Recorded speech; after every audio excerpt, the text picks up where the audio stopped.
It's super easy to design beautiful column structures using the Divi Visual Builder, at least if you are designing for desktop devices. But when it comes to mobile devices, it's pretty limited and boring. So I decided to create a layout system using CSS Grid, and that will allow us to unlock all these column structures for tablets and phones as well.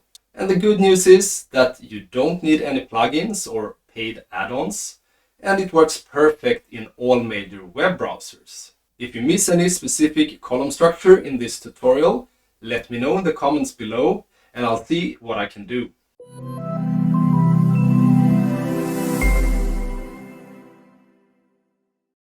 I've created a simple page layout using the Divi Visual Builder, and we have some different row column structures here, like a 2-column row, a 3-column row, 4-column, 5 columns, and 6 columns. And it doesn't really matter if they are equal width columns, like this 4-column row, or if it's like mixed with columns, like in this first row here. It will all look the same if we preview them in mobile. We'll just have 1-column rows here. This is what we are going to fix using Grid CSS or CSS Grid. So let's hop over to the blog post on divimundo.com, and you'll find all the code and resources needed here. If you're watching this directly on YouTube, you can find the link in the description below the video. Before we start, I need to explain why you will see a warning in the theme customizer when you paste this CSS. And also why you could completely ignore this warning because it's a false error. This code is 100% legit and it will not cause any problems at all. But let's have a look at the error message first. It says there are 24 errors which must be fixed before you can save. That's scary. And then we have a checkbox saying update anyway, even though it might break your site. And then you can tick this checkbox and click publish to publish the code. I understand that this could be a bit scary because no one wants to break their site. So I will explain why you can do so and be perfectly safe. Because we are using CSS Grid, and this is kind of a new technique in one way, but all the major browsers have had support for CSS Grid since in March 2017, so that's a few years now. But WordPress is using a code validator called Code Mirror. And this has been up at GitHub and different Facebook forums. It's deprecated, so it's not updated with the latest CSS standards. One way to test this is to go to the W3C CSS validator. So this is an official source where you can test your code. So let's scroll down to the CSS. I'll click the squares to copy it. And then we can head over to the W3C CSS test site, the validator tool. And you can try this as well. And here I can paste the CSS. And we can check. And the result is green. Congratulations, no errors found. And I can even paste a badge on my site saying that this is valid CSS. If you're still not convinced, let's see what the Elegant Themes support says. Because I sent them a support message asking why is this error message there, this code is correct. And the answer is, it shows the error as WordPress doesn't recognize it, but it works fine on the front end, so you can ignore it. So that's the official answer from Elegant Themes support as well. So with all that said, let's begin creating some beautiful column structures using CSS Grid. And let's hope that WordPress will update their CSS validation tool anytime soon. Now, the first step is to add this CSS snippet to the theme customizer. And you can click these squares to copy all the code to the clipboard. And as you can see, it's a pretty massive snippet. And in the end of this video, I will explain it more in depth if you're interested in actually learning CSS Grid. But if you just want to copy and paste it and use it, you can do so. Now I will head over to my test site. And from there, we'll go to Divi and Theme Customizer. And let's head over to the Additional CSS tab. Let's paste the entire CSS snippet. And now you can see these small red crosses here, the warnings of the unexpected token for example, 4FR. And this is the fraction unit in CSS Grid, which is CSS standard, but not recognized by the code mirror used in WordPress.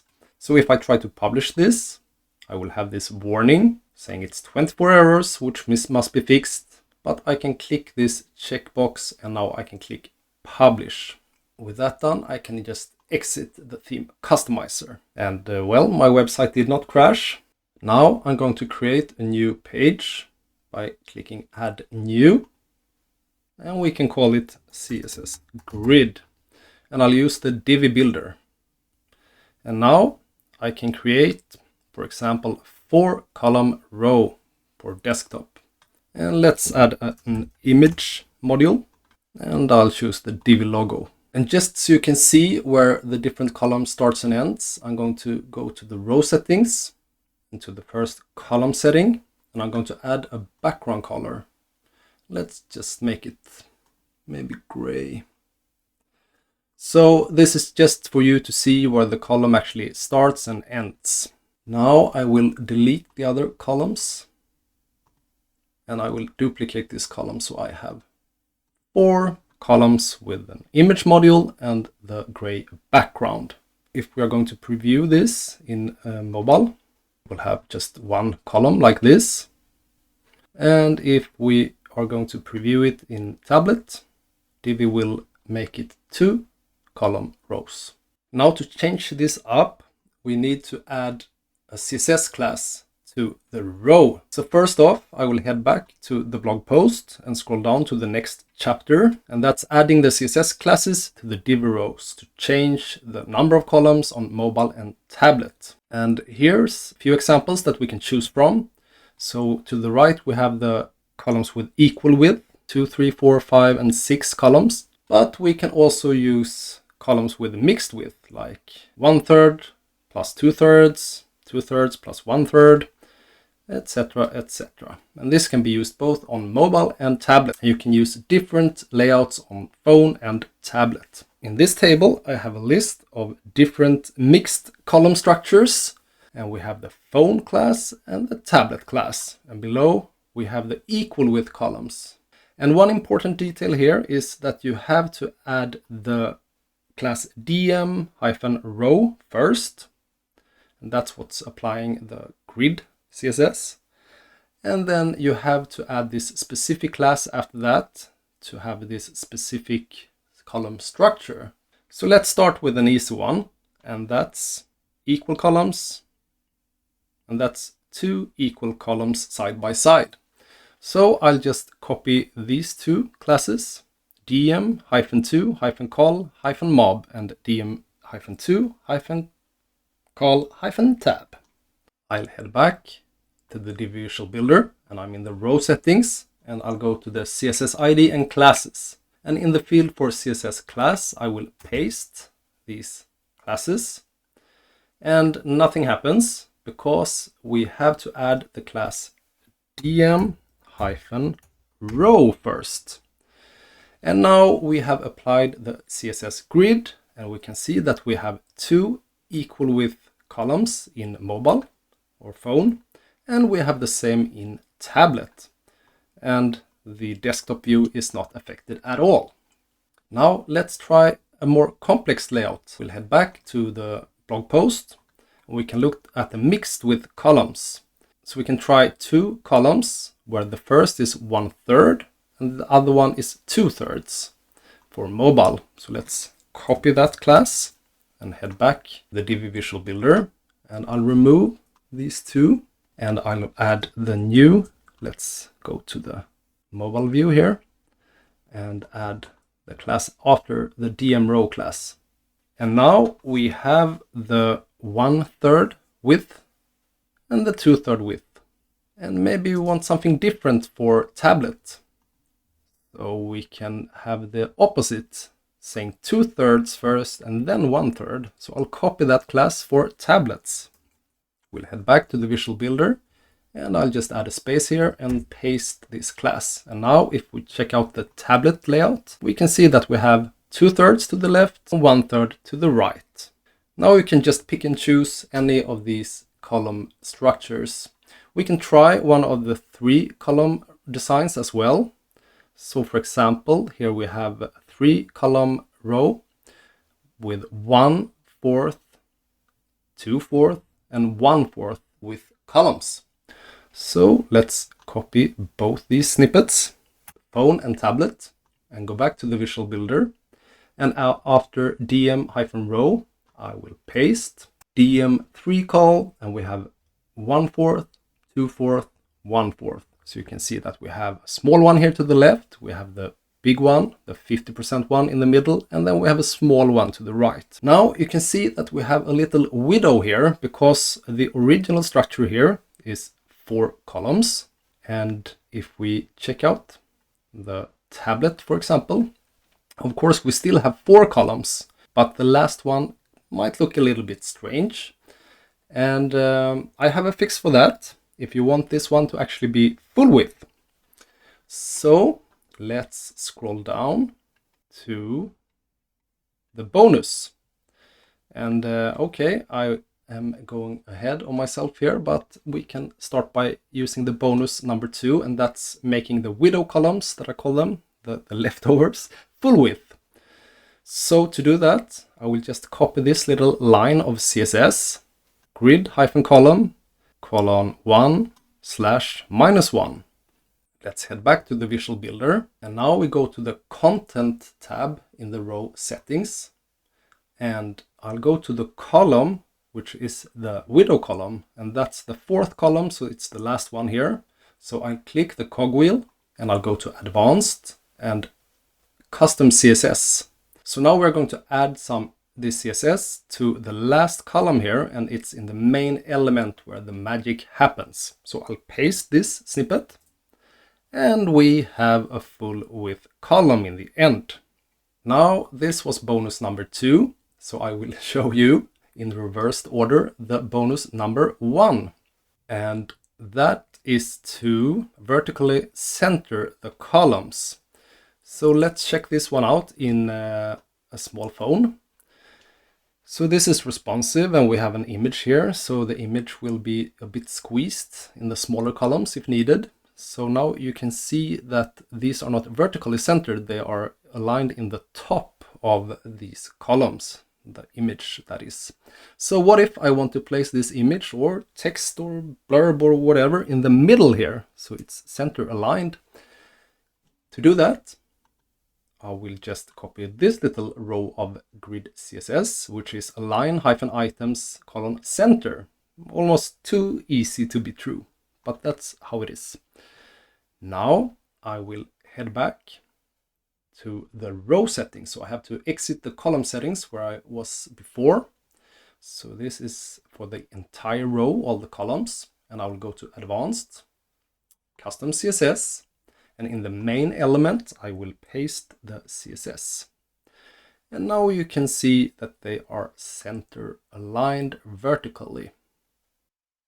Now we're back at the page that we was looking at in the beginning of this tutorial, where we have this 2, 3, 4, 5, and 6 column layout for desktop. And then we have some mixed columns here.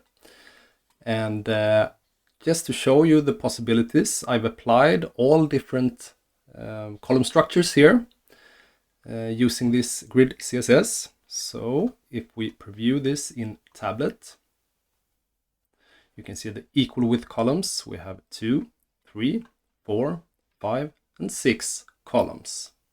And the same for phones.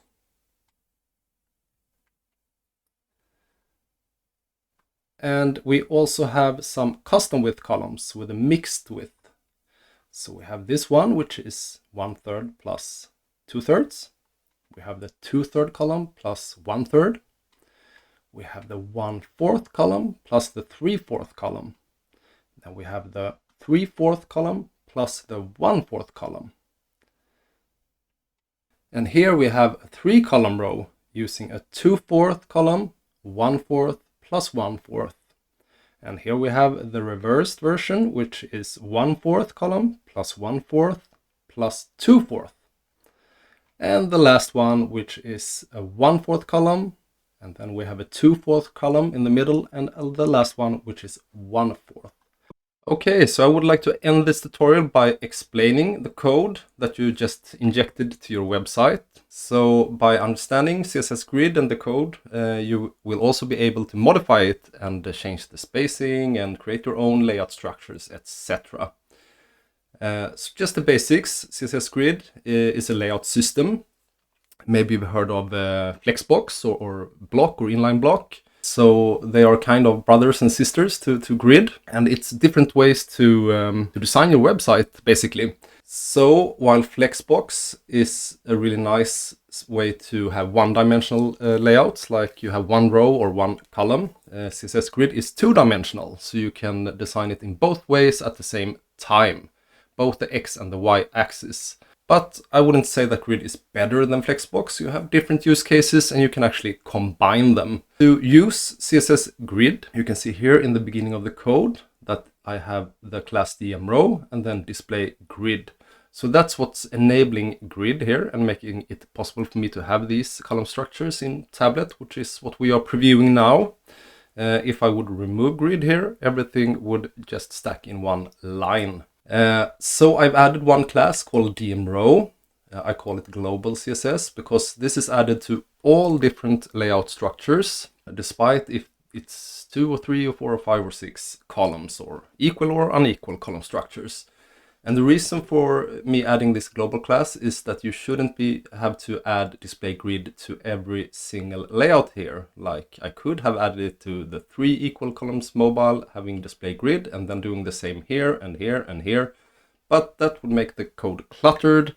And I also think it's easier to change things in one place that's actually global, that's common for all these different parts.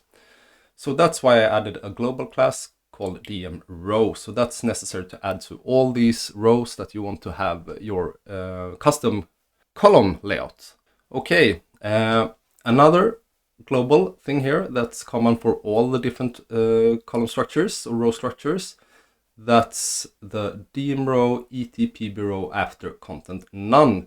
So that, and also the following here, the margin right, the width and the margin bottom, that's to neutralize CSS from Divi, because Divi, as you know, has the one column design stacking for mobile, and in some cases on tablet they add 2 columns in one row if you use 4 rows, 4 columns in desktop, for example.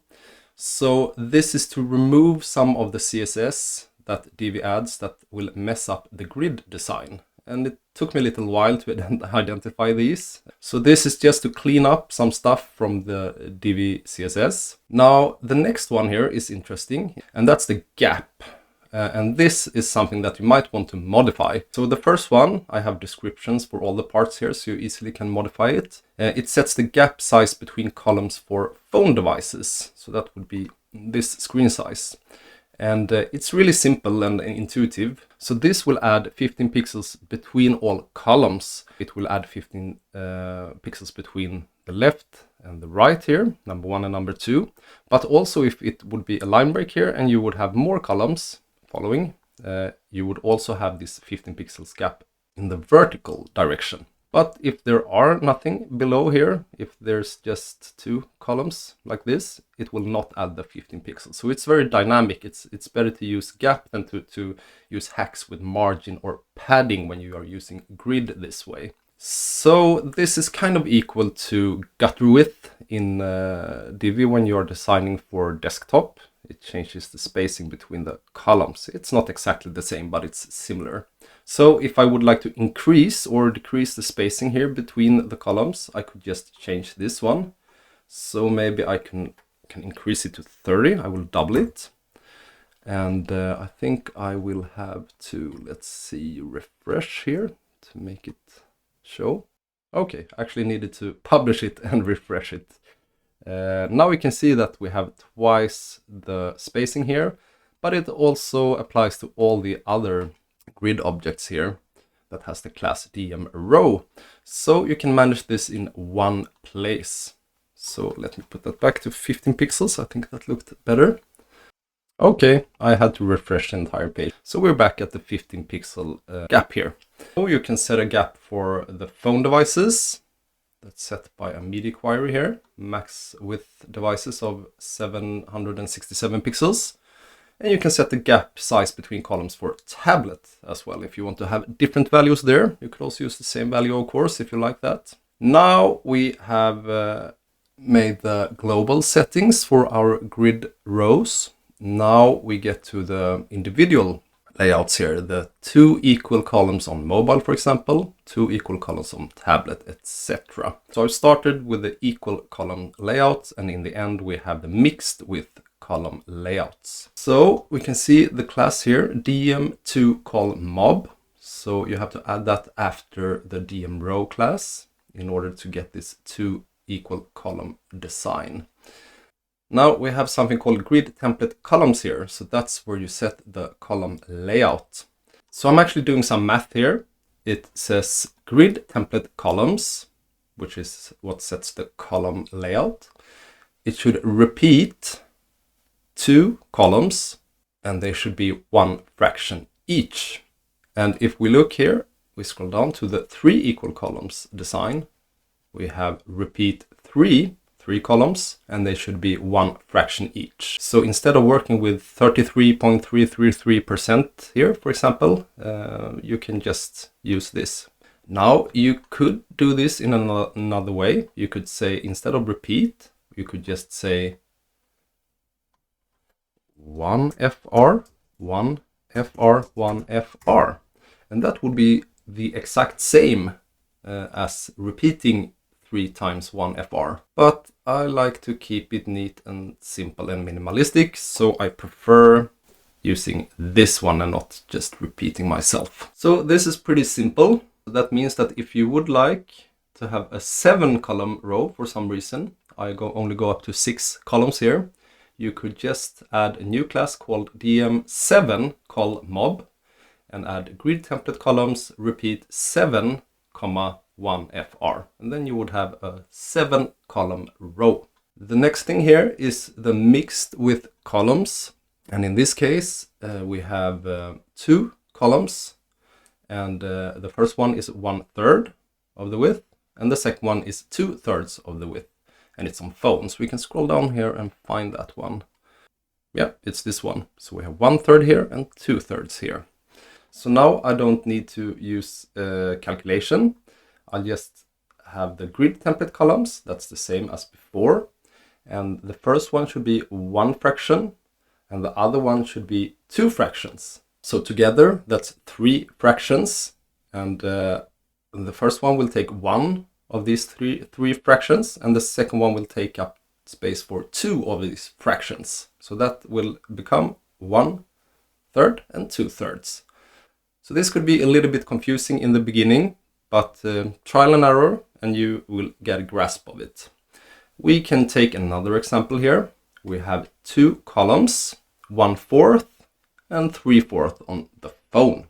So let's see if I can find this one. So it's 2 columns and it should be, I think we have found it here. So this column is 1/4 and the other column is 3/4. So we have the grid template columns and the first one is 1 fraction. That's the easy one. And the other one is 3 fractions. So together they calculate for, or they account for 4 fractions in total. So that means that we will chop up this area in 4 fractions, 4 parts. And the first one should be 1 of these parts and the other one should take up 3 of these parts. So that will be 1/4 and 3/4. And now you can just go on and create your own unique design. Now in the end of this blog post, I've added some resources where you can learn more about CSS Grid. Let me scroll down. And here we have frequently asked questions about CSS Grid. And here in the bottom, where can I learn more about CSS Grid for Divi? And of course, CSS Grid is nothing unique for Divi. It's CSS, so it works on all platforms. So we have one blog post from Elegant Themes, how to create CSS Grid layout for Divi modules, made by Jason Champagne. You're gonna love his last name there. So it's a guide how you can create different layout systems like this, if you want to make it more complex. So I can recommend reading this. We also have a non-Divi resource from CSS Tricks. It's a great website about web design and CSS. So it's a complete guide to CSS Grid that you can read if you want to know the basics and not just how to apply it to Divi. And the last resource that I would like to recommend is a guy called Kevin Powell. So he's a YouTuber and he's really well-rounded in CSS. So if you check out his YouTube channel, here's Kevin Powell, and he has a playlist of CSS Grid videos that I've linked to. It's 14 different videos on using CSS Grid, and it's all from total beginners to a little bit more advanced. So I could really recommend his YouTube channel if you want to learn more about CSS Grid. That's all for today. If you liked this video, please leave a thumbs up, maybe a comment, and also subscribe to my channel. That helps me to reach out to more viewers. See you next time.